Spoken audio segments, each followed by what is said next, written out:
porque necesitas que esté euglicémico. Pero en la cetoacidosis diabética tenemos metas de descenso, ¿sí? Y la dosis de insulina es fija.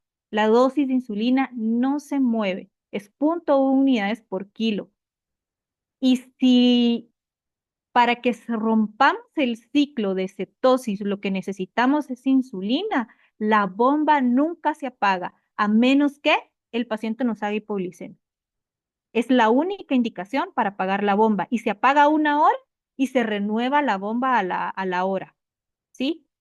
Por eso es que es preferible que manejemos dos bombas de infusión, porque en una bomba ponemos solución salina y en la otra bomba ponemos aporte de glucosa y no tenemos que estar cambiando. Ya les voy a mostrar cómo es el esquema y ustedes me dicen si consideran que puede ser útil para ustedes para no estar haciendo cálculos de solución cada vez que tienen que modificar según la glucemia.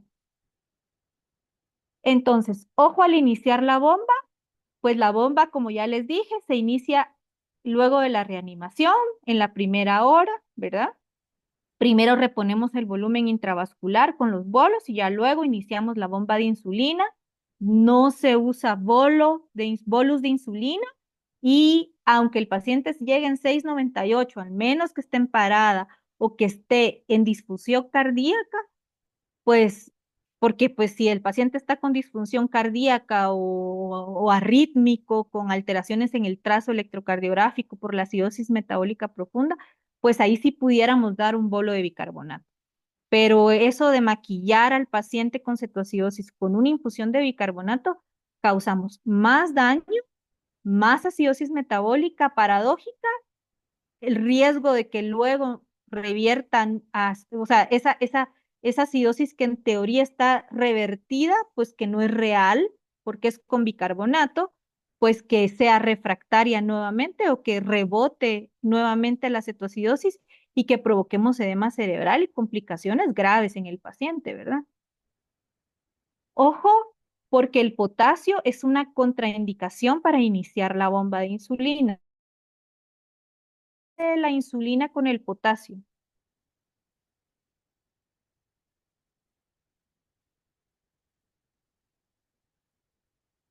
Lo introduce a la célula. Ujú. Lo introduce a la célula. Por eso es que utilizar para el manejo de hipercalemia.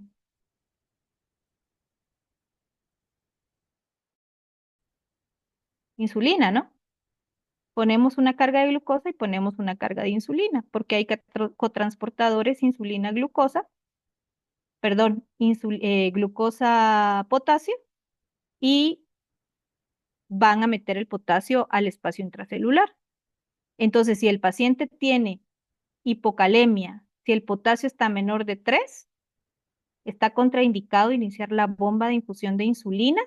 Lo primero que hacemos es poner una carga de potasio a 0,5 o a 1.000 equivalentes por kilo de peso. Se pasa en media hora, 45 minutos y ya cuando tengamos potasio arriba de 3, iniciamos la bomba. Porque el riesgo de que cuando iniciemos la bomba de insulina y si el paciente está hipocalémico, nos haga una parada por hipocalemia es alto, ¿sí?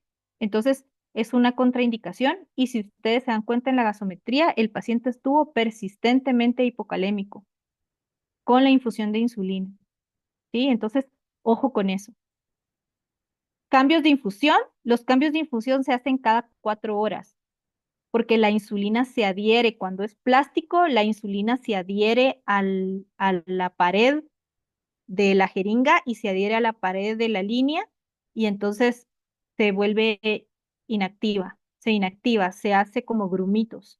Entonces, la infusión de insulina debe hacerse cada 4 horas, el cambio, ¿sí? Máximo cada 6, pero lo ideal es que lo hagamos cada 4 horas, ¿sí?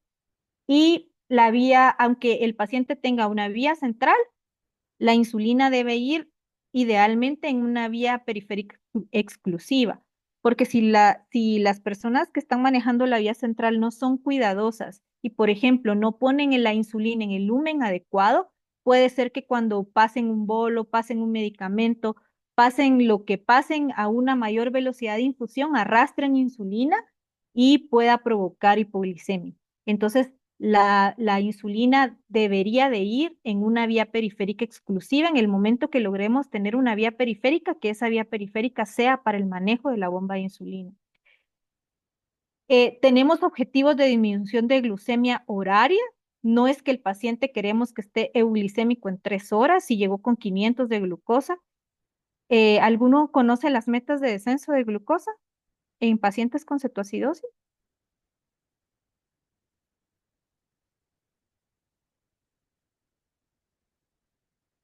¿Ninguno? Nadie.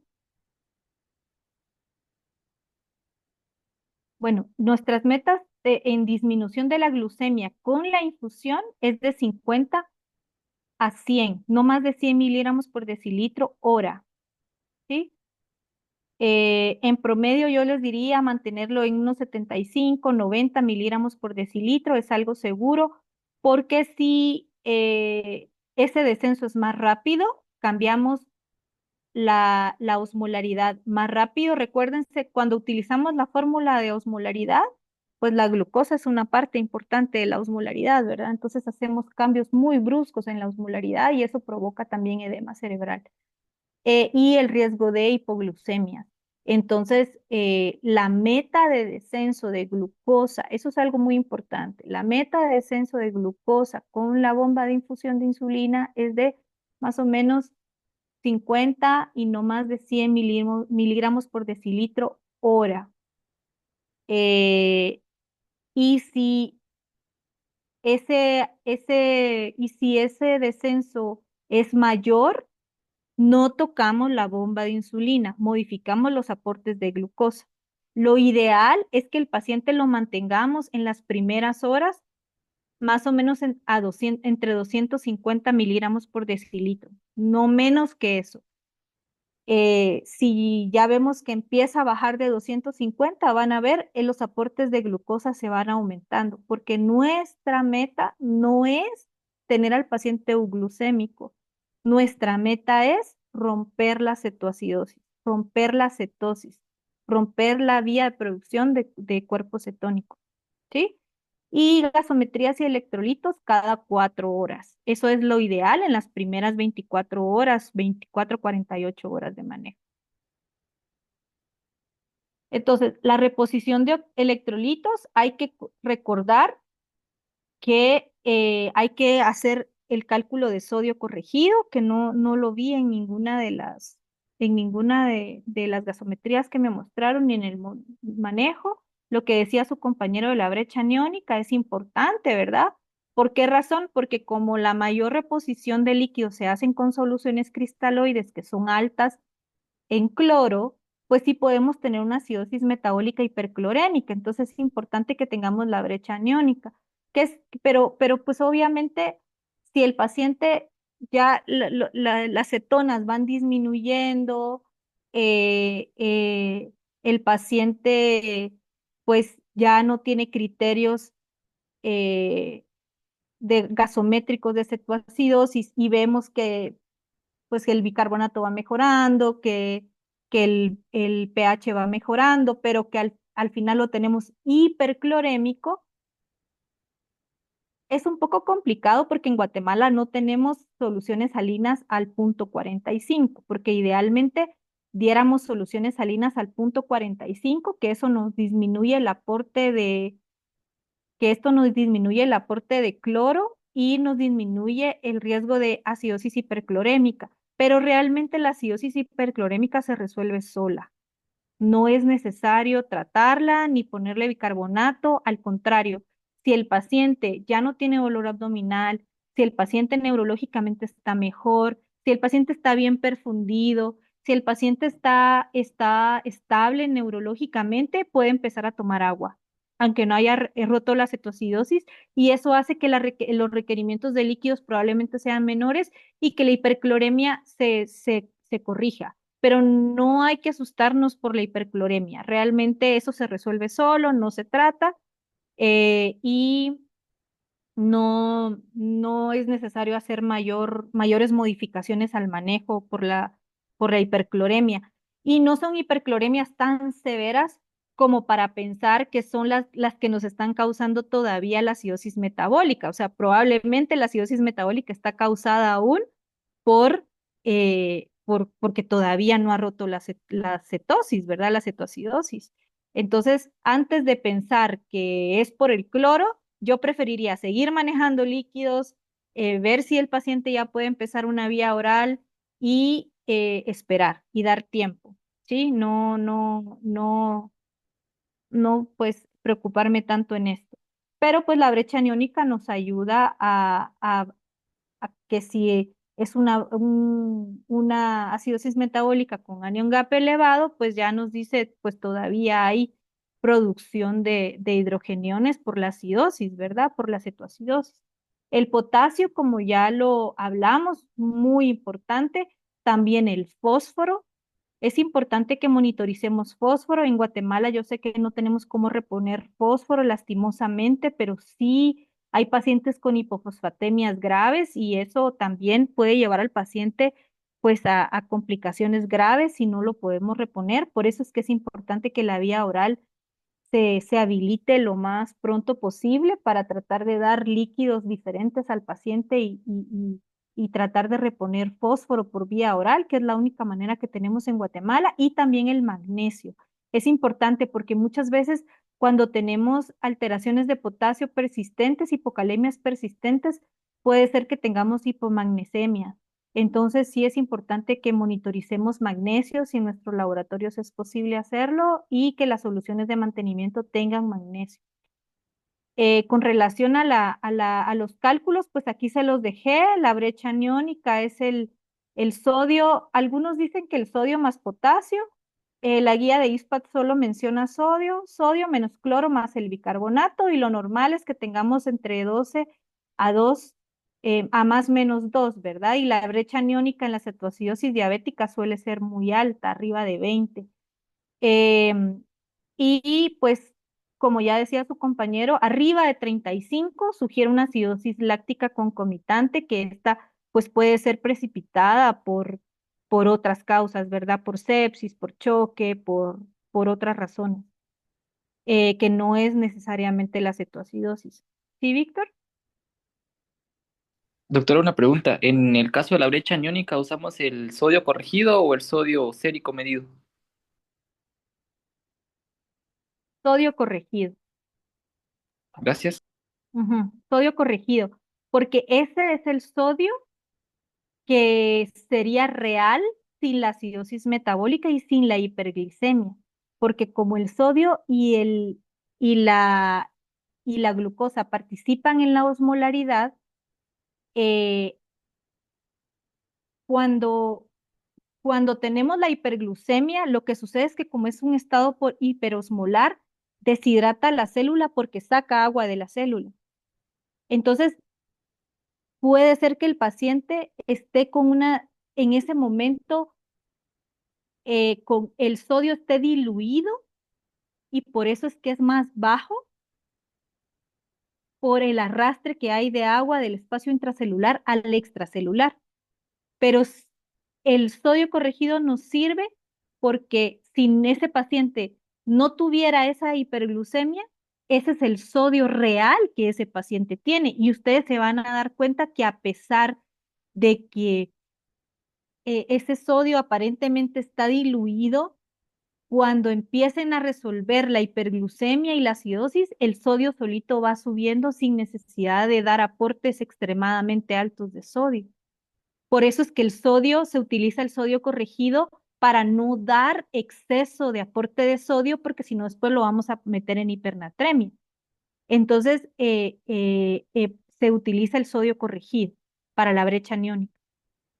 Y el sodio corregido, pues acá está, ¿verdad? Que sería el sodio medido más 1,6 y esto por glucosa en el plasma menos 5,6, que esto es en milimoles. y es en miligramos por decilitro, sería el sodio medido más 1,6 por la glucosa en el plasma menos 100 miligramos por decilitro. Esa sería en miligramos por decilitro. Menos 100 dividido, 100 dividido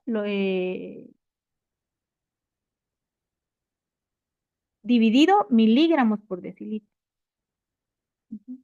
Y la osmolaridad efectiva, que ya sabemos que la osmolaridad es 2 veces el sodio, la glucosa dividido 18, y sí podemos utilizar el nitrógeno de urea dividido 2,8, y algunas bibliografías todavía utiliza el potasio, pero no necesariamente, y eso, pues todo eso se suma, y la osmolaridad normal debería de ser menor de 290, ¿verdad? De arriba de 290 tenemos un estado hiperosmolar. Entonces, hay una pregunta, dice, ¿hay alguna diferencia entre el uso de solución Harman y solución salina para la reanimación del paciente?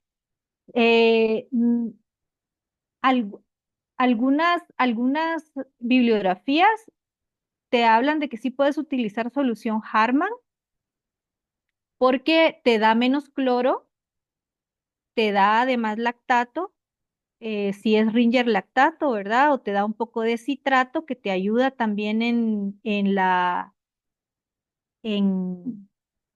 corrección de la acidosis, pero ojo, porque si el paciente llega hipercalémico, porque puede ser que esté anúrico y que tenga falla renal, dependiendo cuánto tiempo el paciente demoró en llegar a la urgencia. Si el paciente está hipercalémico, no podemos utilizar Harman, porque el Harman tiene potasio.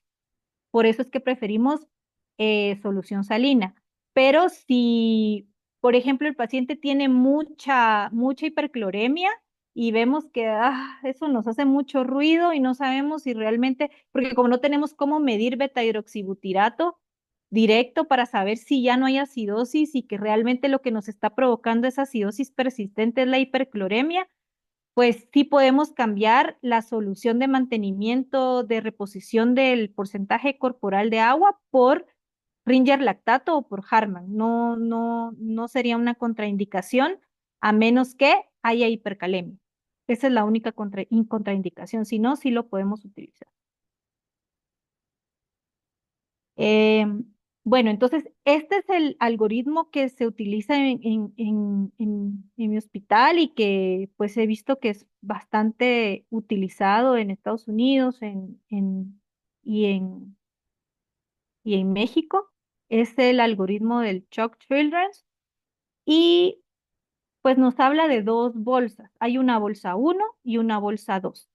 La bolsa uno es la bolsa que va a tener solución salina o Harman, si ustedes deciden, ¿verdad? Y la bolsa 2 es la que va a tener el manejo de la glucosa y que es la solución de mantenimiento, ¿sí? ¿Cuáles son nuestras metas de manejo de glucosa? Lo que ya les hablaba, ¿verdad? Entre 150 y 300, más o menos, idealmente 250, para que no tengamos tanta glucosuria y poliuria. Y pues el total que vamos a administrar es dependiendo de la necesidad de fluidos que tiene nuestro paciente. Entonces acá está la bolsa uno, que es la bolsa de solución fisiológica, y la bolsa 2, que esta es hecha con solución dextrosada al 10%, al medio con solución salina. Y ambas bolsas pues deberían de tener un aporte de potasio. Si el paciente está hipocalémico menor de 5 puntos, perdón, si el paciente está normocalémico, eso es un potasio menor de 5,5, debemos utilizar potasio en la solución. Las guías hablan de 40 mil equivalentes, pero si ustedes les da como ruidito, pues le pueden iniciar 20 y ver cómo va, ¿sí? Entre 20 y 40. 20 y 40, pues es una buena dosis de potasio. ¿Por qué razón? Porque conforme ustedes vayan resolviendo la acidosis, recuérdense que la acidosis metabólica causa hipercalemia, ¿sí? Porque saca el potasio de la célula. conforme ustedes vayan resolviendo el potasio, la acidosis metabólica, ese potasio va a entrar a la célula y puede caer y resolvemos la acidosis y además tenemos insulina en infusión, pues el riesgo de hipocalemia es alto y el riesgo de arritmias y de complicaciones por potasio es alto. El riesgo de hilio por hipocalemia es alto. Entonces, hay que estar muy pendientes de los electrolitos, ¿sí? Entonces, vamos a empezar una fase uno, que es cuando el paciente tiene una glucosa en el plasma mayor de 300. Entonces, en este momento, este rango es el mismo para todos los pacientes, ¿sí? Entonces, ¿qué va a suceder? Pues si está arriba de 300, no necesitamos aporte de glucosa. La bolsa uno, que es solución salina, más los 40 mil equivalentes de potasio o 20, van a tener el 100% de la infusión de los líquidos que nosotros estamos estimando, ¿sí? Que eso va a ser la solución de mantenimiento y el porcentaje de deshidratación. Si este paciente pesaba 12,5 y le calculamos 10% de deshidratación, ¿cuánto le toca de líquido?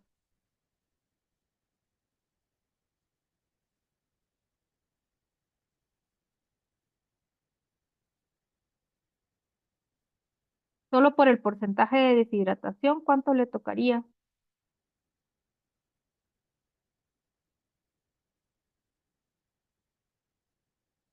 ¿Saben? ¿Alguien sabe o se imagina? El,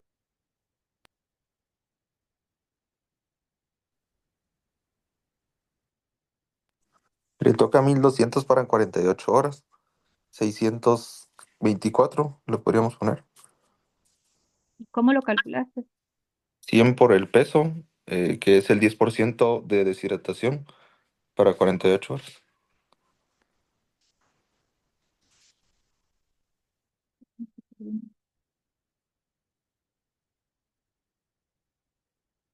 Cien por el peso, ¿verdad? Entonces, Sí, que es el 10%, es el diez por el ciento de diez por deshidratación. ciento, Ajá. exacto. Entonces, nos tocaría darle, si lo pones en 24 horas, divídelo en 24 para ver qué goteo nos toca.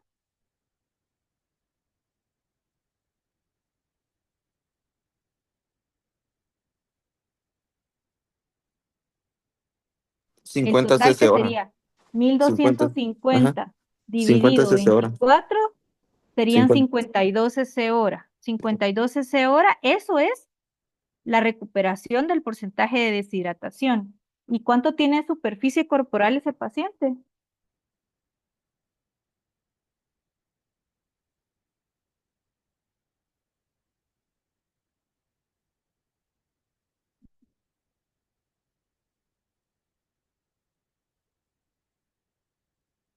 ¿Saben sacar superficie?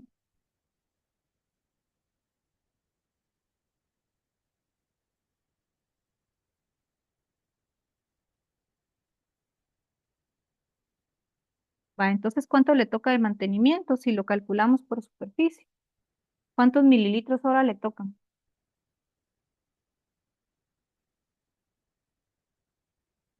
Contéstenme.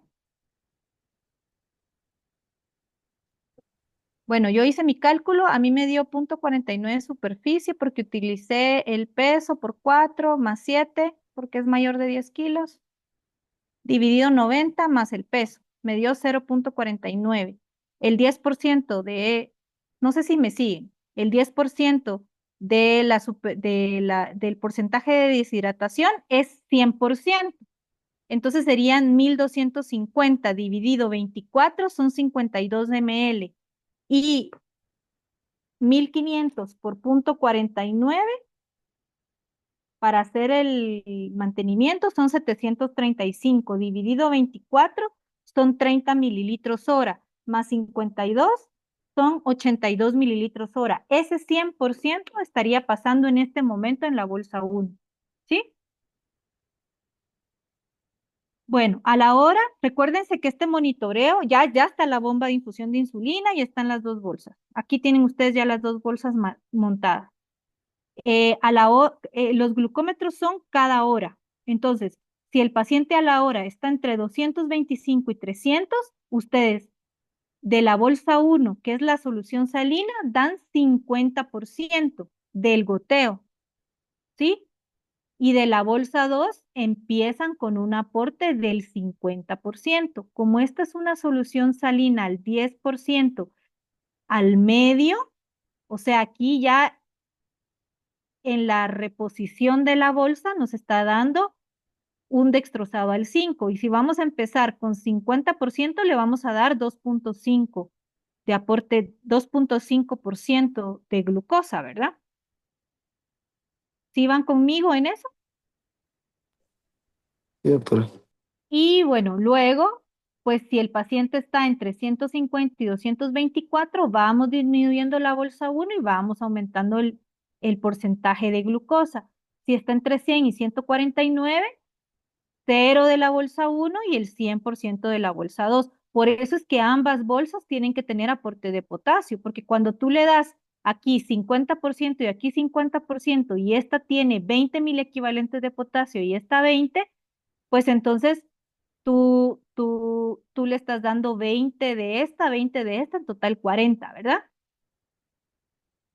Y si el paciente tiene menos de 100, entonces ya tendrías que cambiar con un aporte mayor de glucosa hasta el 12.5% para tratar de mantener la glucosa idealmente pues arriba de 150, ¿verdad? Que es un rango más seguro en las primeras horas, ¿sí?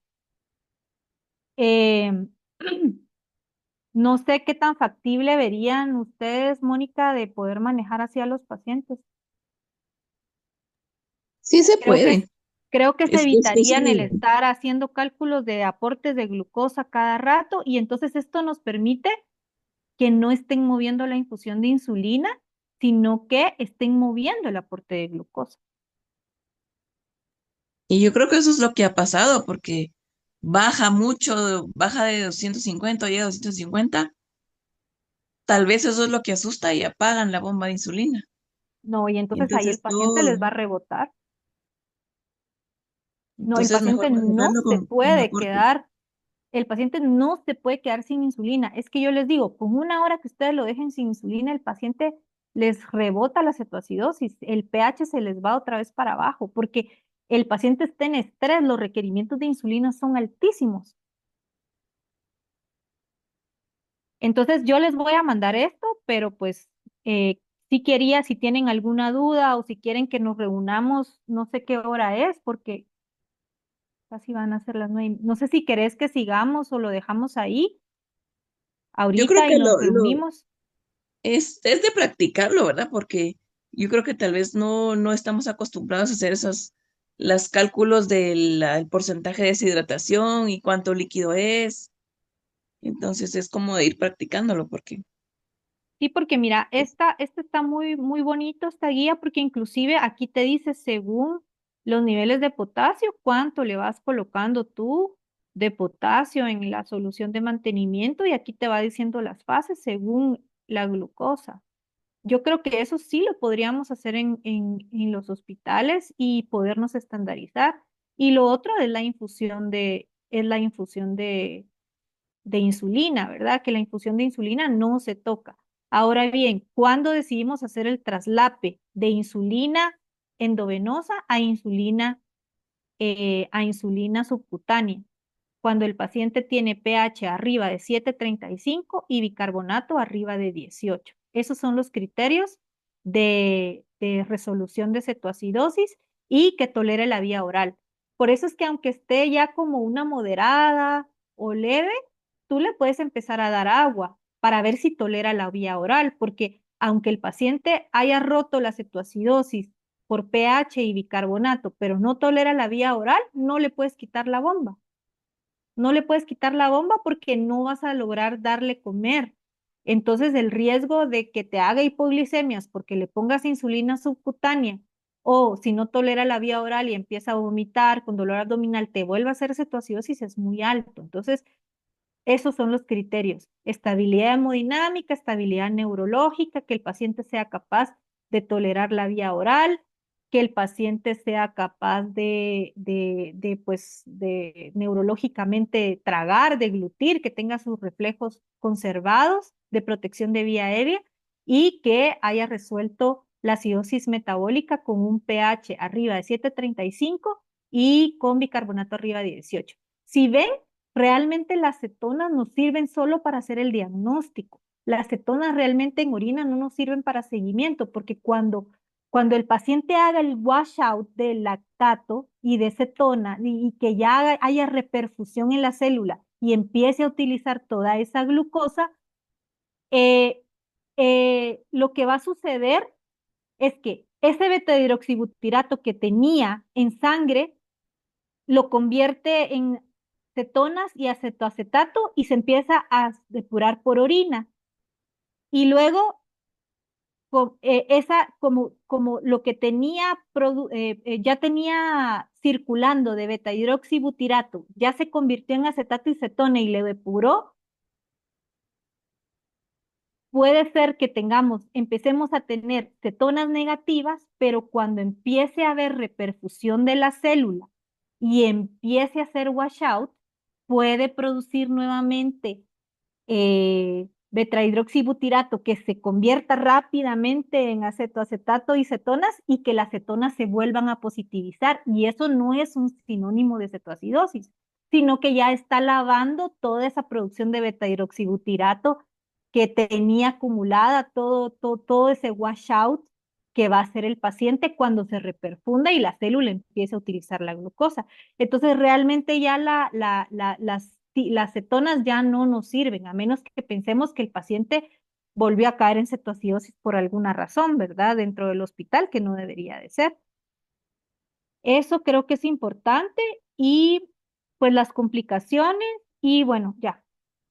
Realmente ya casi iba terminando. Sí quería enfatizar un poquito más en electrolitos y preguntas, pero no sé si tienen alguna.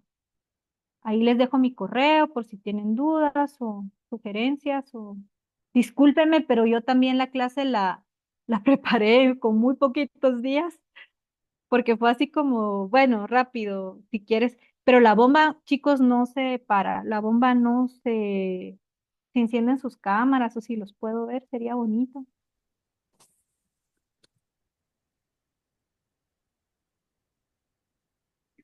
Si tienen alguna duda.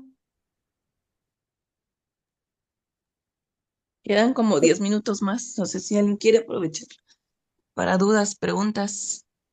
Si tú, Mónica, tenés algo de retroalimentación. No, yo creo que pues el mensaje más importante es que la insulina no se apaga. Y no se mueve, porque no es hiperglucemia, es cetoacidosis. Se deja la dosis fija y lo que se mueve es el aporte de glucosa. Doctora, disculpe, ¿existe una fórmula también para el potasio corregido en acidosis metabólica? Sí, Que sí hay potasio corregido y por eso es que, ojo, porque con el potasio corregido, como te lo corrige por el pH, entonces va a salir más bajo de lo que el paciente tiene. sí, sí, Entonces, por eso es que, ojo, ojo, ojo, ojo, por eso es que las guías te dicen, si está menos de 3, pásale un bolo no inicies la bomba, si está menos de 3 al inicio de la bomba, no inicies la bomba, no, no inicies la bomba de insulina y pásale un bolo de potasio a 0,5 milequivalentes por kilo de peso para 30 a 45 minutos. Monitoriza el trazo electrocardiográfico porque sí pueden hacer arriba. O sea, yo tuve un paciente que hizo parada por hipocalemia, porque no nos hacían caso con el potasio e hizo parada por hipocalemia. Entonces no crean que es algo distante y son pacientes muy graves. El miocardio está así al borde, les entra una arritmia, les hace parada y no lo sacan, se mueren de cetoacidosis. Y no debería, no debería. Aquí los manejamos con doble vía periférica. Entonces, sí puedes utilizar esa forma nosotros la usamos, el potasio corregido, para insistir en que sean más agresivos con el potasio. Y las guías te dicen, si tiene menos de 5,5, póngale 40 milequivalentes de aporte de potasio. Y es que a veces eso te da miedo, te da ruido. Hoy le voy a poner 40 mil equivalentes, pero el paciente tiene 5.5. Y si, doctora, y si me hace hipercalemia y me hace parada por hipercalemia, qué miedo. Pero no, cuando tú corriges ese potasio por el pH, te vas a dar cuenta que el potasio realmente es mucho más bajo y lo que va a entrar a la célula cuando empiezas a, a corregir la acidosis va a ser un montón. Y cuando empieces la bomba de insulina, otro montón. Entonces ese potasio probablemente va a requerir más aporte de potasio, 60. Por vía periférica puedes dar hasta 60. Por vía central, pues ya 80 mil equivalentes. No sé si más, Mónica, ya no me acuerdo. Más de 80. No, ahí. Sí, pero sí puedes usar potasio corregido. Está bien, gracias. Y doctora, ¿y las cetonas en orina se monitorean un promedio cada 8 horas? No, es que era lo que te decía, ya no monitoreas. Realmente lo que te sirve para saber si el paciente salió de la cetoacidosis es las gasometrías. pH arriba de 7.35 y bicarbonato arriba de 18. Está Realmente bien. no te hablan de que las cetonas sean criterio de que haya resuelto o no la acidosis metabólica. Perdón, o que haya roto la cetoacidosis. Lo que te da el criterio de que rompió la cetoacidosis es la gasometría. Está pH bien. arriba de 7.35 y bicarbonato arriba de 18. Y cuando hacen el traslape, ponen la subcutánea y recuérdense que cualquier subcutánea que pongan de larga acción, de intermedia o larga, como NPH o insulina glargina de acción larga, para que haga el pico y empiece la meseta, tienen que pasar 2 horas. Entonces, ustedes ponen la primera dosis de NPH y no apagan la bomba. La bomba la apagan 3 a 4 horas después de que pusieron la NPH. No la pagan inmediatamente, porque si no les va a rebotar, porque esas horas en que la NPH hace su pico y hace meseta, no tiene insulina si ustedes apagan la bomba y ahí en esas 2 o 3 horas les puede hacer cetoacidosis otra vez. Y no nos dio tiempo de hablar del traslape, pues más adelante ahí organizamos algo más. Pero entonces Sí, porque eso del recuérdense, no traslape apagan la también. bomba, no apagan la bomba, esperan 3 horas, pusieron la dosis de NPH, esperan 3 a 4 horas, yo les diría que 4 horas, y ya a las 4 horas apagan la bomba y ya se quedan con el manejo súper.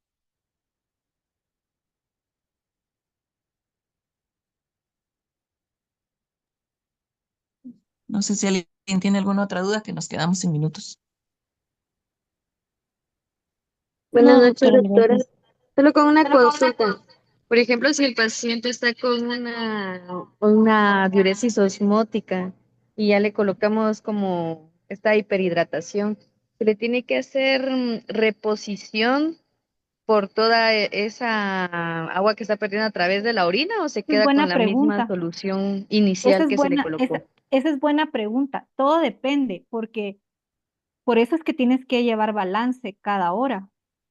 Porque realmente si ves que el paciente está poliúrico porque te hizo falla renal y está en fase poliúrica y que no lo estás alcanzando, que ves que no esa gasometría no mejora, ves que realmente tu balance va quedando muy negativo, ves que el paciente no tolera la vía oral, inclusive a través de la sonda no le puedes pasar agua todavía porque está inestable, sí le puedes reponer los líquidos, sí le puedes reponer.